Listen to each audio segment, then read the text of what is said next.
क्या मैसूर का क्षेत्र। सबसे पहला चीज बात नहीं, सबसे पहला चीज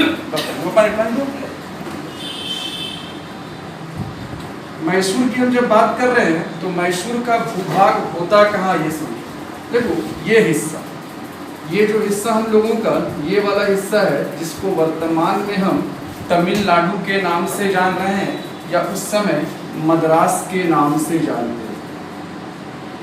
पहले हम मद्रास कहा करते थे, लेकिन अब जो हिस्सा है वो कहलाता है ये तमिलनाडु। तमिलनाडु का क्षेत्र एक ऐसा क्षेत्र जिसके लिए ये कहा जाता है कि भाई ईस्ट इंडिया कंपनी का एक स्वार्थ भरा एरिया ये था, क्योंकि हमको पता है कि ईस्ट इंडिया कंपनी जो है वो 3 जगहों पर अपना नियंत्रण चलाती थी।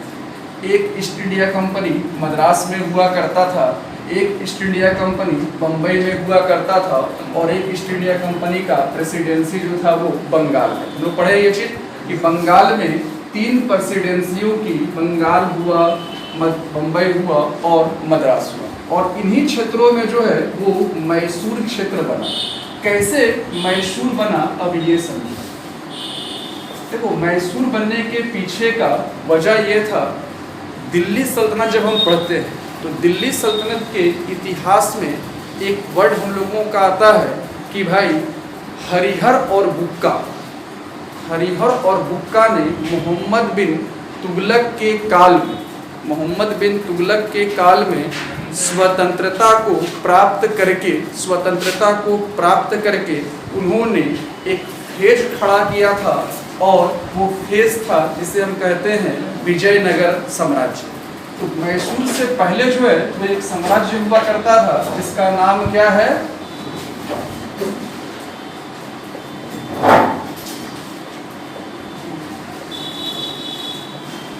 विजयनगर साम्राज्य। इसे हरिहर और बुक्का ने आरंभ किया। लेकिन ये साम्राज्य स्थापित होने के बाद कहा जाता है इसके आने वाले समय में जो है विजयनगर साम्राज्य में कोई योग्य संभालने वाला नहीं बच रहा था, जिसके वजह से यहाँ पे एक युद्ध हुआ जिस युद्ध का नाम है राक्षसी तंगड़ी का युद्ध। ये क्वेश्चंस कई बार एग्जाम में आया है मिडाइवल से। राक्षसी तंगड़ी का युद्ध, या फिर इसको एक और नाम से जानते हैं हम लोग तालकोटरा युद्ध, या फिर एक और नाम से जानते हैं इसको हम लोग जो कहलाता है बनहट्टी का युद्ध।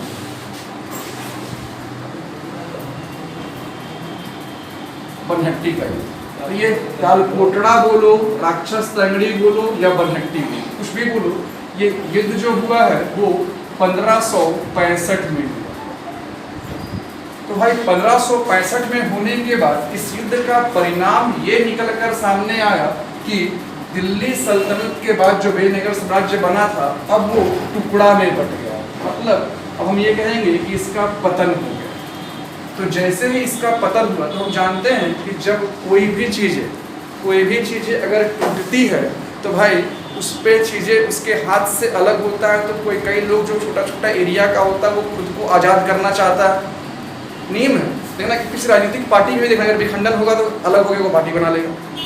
इसी तरीके से जब विजयनगर साम्राज्य का ये राक्षसी और तालकोटरा या बनहट्टी का युद्ध हुआ तो ये पूरी तरीके से विजयनगर साम्राज्य का पतन हो गया। और पतन के दौरान ही एक व्यक्ति जिनका नाम था राजा चीका, उन्होंने यहाँ पे एक नया वंश मैसूर के क्षेत्र, मतलब इन क्षेत्रों में उन्होंने स्थापित कर दिया जिसका नाम था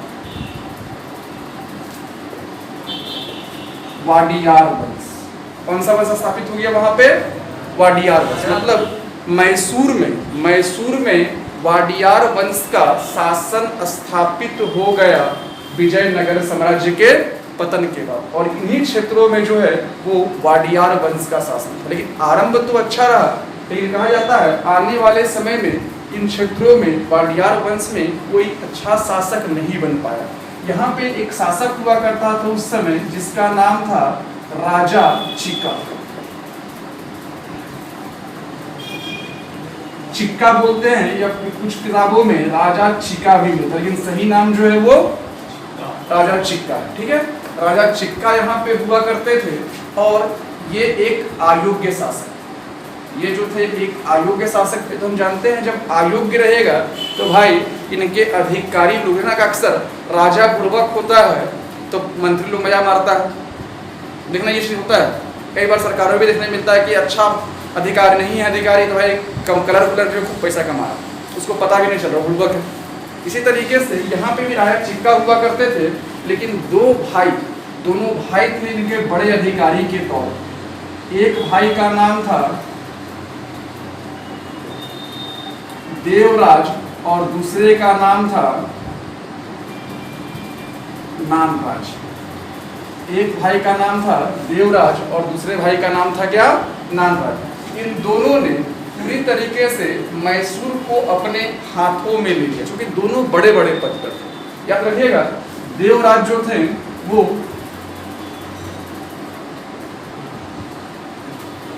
सेनापति के पद पर और नानराज जो थे वो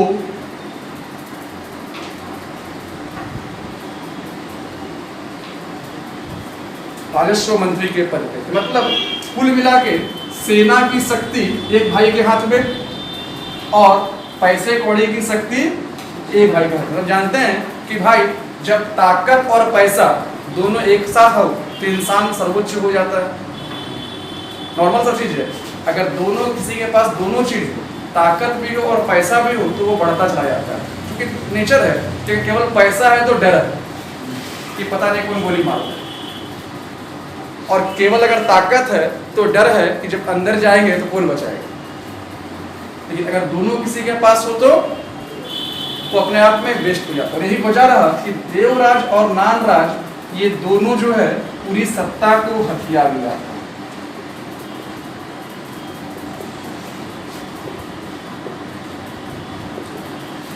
सत्ता जो है इनके हाथों में था। मतलब कुल मिलाकर ये राजा चिक्का जो है कहने के लिए राजा था, लेकिन वजूद कुछ भी नहीं था। समय बीतता गया और समय बीतते हुए हम जानते हैं कि इनके पड़ोसियों की बात करें तो यहाँ पे मेरा हैदराबाद है, और हैदराबाद में जो है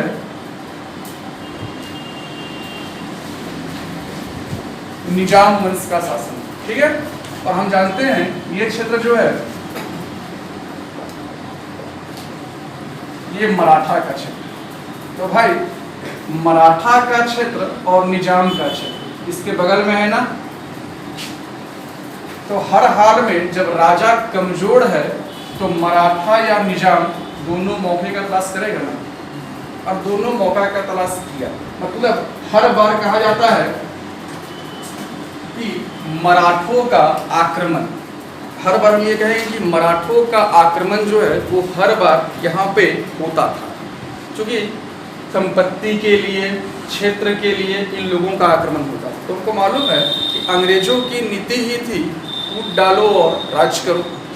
यही कारण रहा कि भाई अब अंग्रेज जो है मराठों और निजामों से भी संपर्क करना शुरू किया। क्योंकि अगर ये क्षेत्र उसको मिल गया, सीधा सा मतलब ये है कि भाई यहाँ पे उनका अपना वर्चस्व कायम हो जाएगा। क्योंकि यहाँ कंपनी उसकी चल रही थी, तो यहाँ ये शक्ति अगर स्थापित हो जाता है तो ऑटोमेटिकली क्या होगा, चीजें उसके हाथों में आ जाएगी। तो यहाँ पे इन क्षेत्रों पर ये काम शुरू हो रहा है। लेकिन इसी बीच याद रखिएगा, एक व्यक्ति जिन्होंने मद्रास में, दैट मीन्स मैसूर में अपनी शक्ति को स्थापित किया। अपनी शक्ति मतलब लोगों को बताया कि भाई मैं संभाल सकता हूँ, और उन्होंने मैसूर को इन दोनों भाइयों को से मुक्त कराकर, मतलब कि देवराज और नानराज को पेंशन देकर सत्ता अपने हाथों में ले लिया, जिनका नाम था हैदर अली।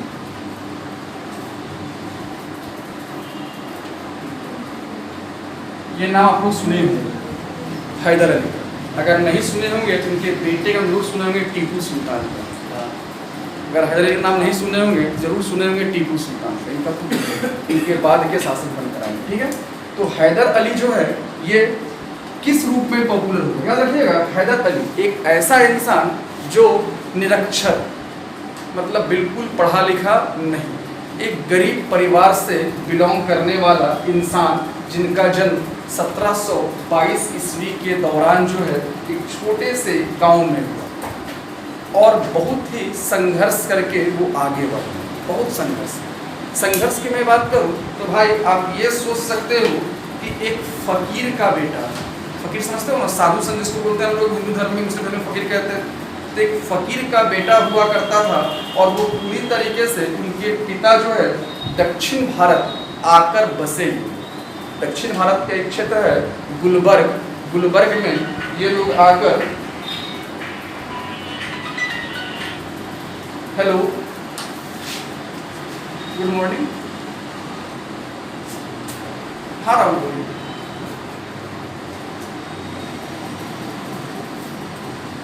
इसमें आना नहीं है, आज 12 बजे की क्लास नहीं है ना, कल है ना? हाँ ठीक है ठीक है। तो यहाँ पे पूरी तरीके से जो है हैदर अली जो है एक सिंपल इंसान था और वो कह सकते हैं हम लोग कि सिंपली तरीके से शुरुआत जो इसका हुआ वो मैसूर के सेना के तौर पे हुआ। मैसूर के सेना एक आम सिपाही के तौर पे हुआ, पढ़ा लिखा नहीं था, लेकिन हाँ एक नॉलेज था उसको, वो खेल कूद में उसकी बहुत दिलचस्पी। कहा जाता है खेल कूद के साथ सेना में उसको घुसाना भी टफ था। उसके भाई ने पैरवी किया, लेकिन वो उदंड था। उदंड समझते हो ना? उदंड मतलब क्या हुआ? खड़बड़िया, छटपटिया, बदमाश इस टाइप का था वो। तो भाई सेना में तो रहना अनुशासन वाला बात है, लेकिन फिर भी उसको उसके भाइयों ने स्वयं सेवक के रूप में बनाया और वो तीरंदाजी, हैदर अली में एक खासियत था क्या कि वो तीरंदाजी बहुत अच्छा करता था। तो धीरे धीरे वो माहौल में ढलता चला गया और ढलते हुए इसी बीच जो है मराठों का आक्रमण, याद रखिएगा, मराठा का आक्रमण मैसूर पे हुआ और मराठों के आक्रमण में हैदर अली को ख्याति प्राप्त हुई। मराठों के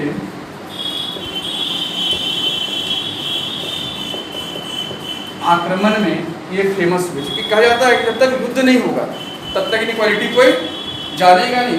तो मराठों का युद्ध हुआ तो हैदर का पराक्रम सुनकर पूरी तरीके से मुगल सम्राट तक जब ये युद्ध हुआ तो भाई देखा कि हैदर अली इतना एक्सपर्ट, मतलब वो इस युद्ध में इतना पॉपुलर हो गया कि कह सकते हैं हम कि लोगों के मन में अब एक ही सवाल घुमा के हैदर नाम कोई आदमी है। और वो युद्ध जो हुआ था वो इस आक्रमण में 1765 मराठों का युद्ध जो है वो 1765 में हुआ, जिससे ये काफ़ी पॉपुलर हो गया था। ठीक है, आज के लिए हम लोग इतना ही रोकते हैं, अगले क्लास में फिर आगे बढ़ेंगे। ठीक है, धन्यवाद।